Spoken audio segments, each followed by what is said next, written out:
ಬೆಂಗಳೂರಿನಲ್ಲಿ gas emergency ಯಾವ ಪರಿಪ್ರಮಾಣ ಇದೆ ಅಂತಂದರೆ ಅರ್ಧಕ್ಕರ್ಧ ಹೋಟೆಲ್ಗಳು ಬೆಂಗಳೂರಿನಲ್ಲಿ ಕ್ಲೋಸ್ ಬಂದ್ ಮಾಡ್ಕೊಂಡಿದ್ದಾರೆ.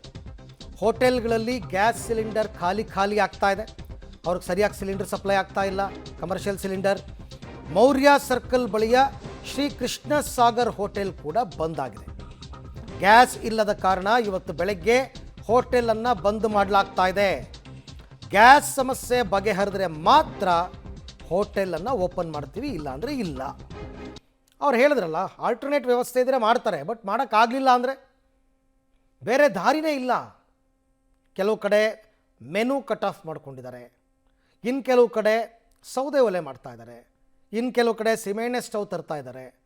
ಏನೇ ಆದರೂ ಸಿಲಿಂಡರ್ ಜಾಗಕ್ಕೆ ರೀಪ್ಲೇಸ್ ಮಾಡೋಕ್ಕಂತೂ ಆಗಲ್ಲ, ಕಷ್ಟ. ಕೆಲವು ಕಡೆ ಬೇರೆ ಕಡೆ ಅಡುಗೆ ತಯಾರು ಮಾಡ್ಕೊಂಡು ಬಂದು ಹೋಟೆಲ್ನಲ್ಲಿ ಮಾರಾಟ ಮಾಡ್ತಿರೋದು ಇದೆ. ಬೇರೆ ಎಲ್ಲೋ ಸೌದೆ ಒಲೆಯಲ್ಲಿ ಅಡುಗೆ ಮಾಡಿ ಅದನ್ನು ಹೋಟೆಲಿಗೆ ತಂದು ಮಾರಾಟ ಮಾಡ್ತಿರೋದು ಇದೆ.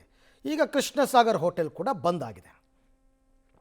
ಈ ಬಗ್ಗೆ ಮತ್ತಷ್ಟು ಮಾಹಿತಿ ನನ್ನ ಕೊಲ್ಲಿಗ್ ಲೋಕೇಶ್ ಅವರಿಂದ ಪಡ್ಕೊಳ್ಳೋಣ. ಲೋಕೇಶ್, ಈಗ ಯಾರಿಗೆ ಪರ್ಯಾಯ ವ್ಯವಸ್ಥೆಯನ್ನು ಮಾಡೋಕ್ಕಾಗ್ತಿಲ್ವೋ ಅಂಥ ಹೋಟೆಲ್ಗಳು ವಿಧಿ ಇಲ್ಲದೇ ಇವಾಗ ಕ್ಲೋಸ್ ಆಗ್ತಾ ಇದೆ ಅಂತ ಅನ್ನಿಸ್ತಾ ಇದೆ. ಇಲ್ಲೂ ಕೂಡ ಅದೇ ರೀತಿನಾ ಅಂತ? ಅರವಿಂದ್, ಖಂಡಿತ ಪರ್ಯಾಯ ವ್ಯವಸ್ಥೆ ಇಲ್ಲದೆ ಇರುವಂಥ ಹೋಟೆಲ್ಗಳು ಸಂಪೂರ್ಣವಾಗಿ ಬಂದ್ ಆಗ್ತಾ ಇದ್ದಾವೆ. ನಿನ್ನೆ ಮೊನ್ನೆವರೆಗೂ ಕೂಡ ಇರೋ ಗ್ಯಾಸನ್ನು ಬಳಕೆ ಮಾಡಿಕೊಂಡು ಹೋಟೆಲ್ಗಳನ್ನು ನಡೆಸಿದ್ದಾರೆ. ಆದರೆ ಗ್ಯಾಸ್ ಸಪ್ಲೈ ಆಗದೇ ಇರುವಂಥ ಹೋಟೆಲ್ಗಳನ್ನು ಬಂದ್ ಮಾಡಿರುವಂಥದ್ದು. ಮೌರ್ಯ ಸರ್ಕಲ್ ಬಳಿ ಇರುವಂಥ ಆ ಪ್ರಸಿದ್ಧಿಯ ಹೋಟೆಲ್ ಇದು ಶ್ರೀ ಕೃಷ್ಣ ಸಾಗರ್ ಅನ್ನಂತೆ ಹೋಟೆಲ್. ಈ ಹೋಟೆಲ್ನಲ್ಲಿ ಮೆಜೆಸ್ಟಿಕ್ ಮತ್ತು ಮೌರ್ಯ ಸರ್ಕಲ್ಗೆ ತುಂಬ ನಿಯರ್ ಬೈ ಇರುವಂಥ ಹೋಟೆಲ್ಲು. ಪ್ರತಿದಿನ ಕೂಡ ನೂರಾರು ಗ್ರಾಹಕರು ಬರ್ತಾಯಿದ್ರು. ಅದು ಬೀಗ ಬಿದ್ದಿರುವಂಥದ್ದು. ಗ್ಯಾಸ್ ಸಪ್ಲೈ ಆದ್ರಷ್ಟೇ ಈಗ ಓಪನ್ ಆಗ್ತದೆ ಅನ್ನುವಂಥ ಮಾಹಿತಿ ಸಿಕ್ಕಿದೆ. ಇಲ್ಲದೇ ಇದ್ದರೆ ಇದೇ ರೀತಿಯಾಗಿ ಡೋರ್ ಲಾಕ್ ಆಗಿರುತ್ತೆ, ಬಂದಾಗಿರುತ್ತೆ. ಇದೇ ರೀತಿಯ ಪರಿಸ್ಥಿತಿ ಬೆಂಗಳೂರಿನಲ್ಲಿ ಬಹುತೇಕ ಹೋಟೆಲ್ಗಳು ಬಂದಾಗಿವೆ. ನನ್ನ ಹೋಟೆಲ್ ಸಂಘದವ್ರು ಹೇಳ್ತಾ ಇದ್ರು, ಹೋಟೆಲ್ಗಳನ್ನು ಓಪನ್ ಮಾಡಿ ಗ್ಯಾಸ್ ಸಪ್ಲೈ ಆಗುತ್ತೆ ಅಂತೇಳಿ. ಆದರೆ ವಾಸ್ತವ ಸ್ಥಿತಿ ನೋಡಿದ್ರೆ ಇಲ್ಲಿ ಹೋಟೆಲ್ಗಳು ಓಪನ್ ಮಾಡಲಿಕ್ಕೆ ಗ್ಯಾಸ್ ಸಪ್ಲೈ ಇಲ್ಲದೆ ಇರುವಂಥ ಪರಿಸ್ಥಿತಿಗಳು ನಿರ್ಮಾಣ ಆಗಿದ್ದಾವೆ. ಹಾಗಾಗಿ ಬಹುತೇಕ ಹೋಟೆಲ್ಗಳು ಈಗಾಗಲೇ ಸುಮಾರು ಒಂದು ನೂರಾರು ಹೋಟೆಲ್ಗಳು ಬಂದಾಗಿರುವಂಥದ್ದು. ಸಪ್ಲೈ ಆಗದೆ ಹೋದರೆ ಭಾರಿ ಕಷ್ಟ ಆಗುತ್ತೆ. ಬೇರೆಯವರೆಲ್ಲ ಕೂಡ ಸೌದೆ ಮತ್ತು ಬೇರೆ ಪರ್ಯಾಯ ವ್ಯವಸ್ಥೆ ಮಾಡಿಕೊಂಡು ಮೆನುವನ್ನು ಕಟ್ ಆಫ್ ಮಾಡಿಕೊಂಡು ಅವರು ಹೋಟೆಲ್ಗಳನ್ನು ನಡೆಸ್ತಾ ಇದ್ದಾರೆ. ಆದರೆ ಪರ್ಯಾಯ ವ್ಯವಸ್ಥೆ ಮಾಡದೇ ಇರೋಕ್ಕೆ ಸಾಧ್ಯ ಆಗದೆ ಇರತಕ್ಕಂಥ ಹೋಟೆಲ್ಗಳನ್ನು ಮುಚ್ಚಿರುವಂಥದ್ದು. ಇಂತಹ ಪರಿಸ್ಥಿತಿ ನಿರ್ಮಾಣ ಆಗಿದೆ.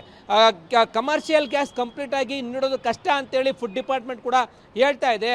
ಕಮರ್ಷಿಯಲ್ ಗ್ಯಾಸ್ ಸಪ್ಲೈಗೆ ಕಡಿತ ಮಾಡಬೇಕು, ಸ್ಟಾಪ್ ಮಾಡಬೇಕು ಅನ್ನೋ ನಿರ್ಣಯವನ್ನು ಮುಂದಿನ ವಾರದಲ್ಲಿ ತೆಗೆದುಕೊಳ್ತೀವಿ ಅಂತೇಳಿ ಈಗಾಗಲೇ ಸಚಿವ ಮುನಿಯಪ್ಪನವರು ಹೇಳಿರುವಂಥದ್ದು. ಇವತ್ತು ಕೂಡ ಅಧಿಕಾರಿಗಳೊಂದಿಗೆ ಸಭೆಯನ್ನು ಕೂಡ ಮಾಡಿದ್ದಾರೆ. ಹಾಗಾಗಿ ಕಮರ್ಷಿಯಲ್ ಗ್ಯಾಸ್ಗೆ ಸಂಬಂಧಪಟ್ಟಂತೆ ಹೋಟೆಲ್ ಸಂಘದವರ ಅಭಿಪ್ರಾಯವನ್ನು ಕೂಡ ಫುಡ್ ಡಿಪಾರ್ಟ್ಮೆಂಟ್ ಸಂಗ್ರಹವನ್ನು ಮಾಡಿಕೊಂಡಿದೆ.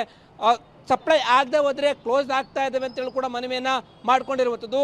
ಯಾವುದೇ ಕಾರಣಕ್ಕೂ ಕೂಡ ಕಮರ್ಷಿಯಲ್ ಗ್ಯಾಸ್ ಕೊಡಲಿಕ್ಕೆ ತುಂಬ ಕಷ್ಟ ಆಗುತ್ತೆ, ಕಷ್ಟ ಸಾಧ್ಯ ಇದೆ ಅಂತಲೂ ಕೂಡ ಈಗಾಗಲೇ ಸಚಿವ ಮುನಿಯಪ್ಪನವರು ಹೇಳಿರುವಂಥದ್ದು. ಈ ಕಾರಣಕ್ಕೋಸ್ಕರ ಮುಂದಿನ ದಿನಗಳಲ್ಲಿ ಇದೇ ಮಾದರಿಯ ಹೋಟೆಲ್ಗಳು ಬಂದ್ ಆಗ್ತವೆ ಅಂತ ಹೇಳಿದ್ರೆ ತಪ್ಪಾಗಲಿಕ್ಕಿಲ್ಲ. ಬೆಂಗಳೂರಿನ ಬಹುತೇಕ ಹೋಟೆಲ್ಗಳು ಒಂದೊಂದಾಗಿ ಕ್ಲೋಸ್ ಆಗ್ತಾ ಬರ್ತವೆ. ಮುಂದಿನ ದಿನಗಳಲ್ಲಿ ಸಮಸ್ಯೆ ಬಗೆಹರಿಯುತ್ತಾ ಇಲ್ವಾ? ಈಗಾಗಲೇ ಮುಖ್ಯ ಕಾರ್ಯದರ್ಶಿಗಳು ಕೂಡ ತಮಗೆ ಬೇಕಾದಂಥ ಗ್ಯಾಸನ್ನು ಸಪ್ಲೈ ಮಾಡ್ತೀವಿ ಅಂತ ಹೇಳಿದರೆ ಅಂಕಿಅಂಶವನ್ನು ಕೂಡ ಹೋಟೆಲ್ ಸಂಘದಿಂದ ಮುಖ್ಯ ಕಾರ್ಯದರ್ಶಿಗಳು ತೆಗೆದುಕೊಂಡಿದ್ದಾರೆ. ಸರ್ಕಾರ ಡೊಮೆಸ್ಟಿಕ್ ಗ್ಯಾಸನ್ನು ಸಪ್ಲೈ ಮಾಡುತ್ತಾ ಅಥವಾ ಈ ಕಮರ್ಷಿಯಲ್ ಗ್ಯಾಸ್ಗಳನ್ನು ಸಪ್ಲೈ ಮಾಡುತ್ತಾ ಅನ್ನುವಂಥದ್ದೇ ದೊಡ್ಡ ಪ್ರಶ್ನೆ ಆಗಿರುವಂಥದ್ದು. ಮೊದಲ ಆದ್ಯತೆ ಡೊಮೆಸ್ಟಿಕ್ಗೆ ಅಂತ ಹೇಳ್ತಾ ಇದ್ದಾರೆ.